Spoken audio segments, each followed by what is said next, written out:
Welcome. In front of me is a VIVO X80 Lite, and today I will show you how you can hard reset this device through settings. So to get started, you want to open up your settings application and then scroll all the way down to System, Reset Options, and choose Erase All Data. Select again Erase All Data and do that once again, and this will now begin factory resetting your device. Now this process will take about 1 minute to 2 minutes to finish up, and once it's completed, we will be presented with Android setup screen. So I'll be back once that is visible for me.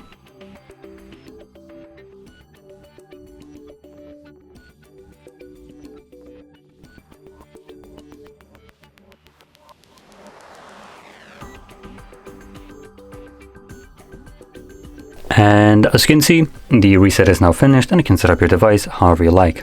So if you found this video helpful, don't forget to hit like, subscribe, and thanks for watching.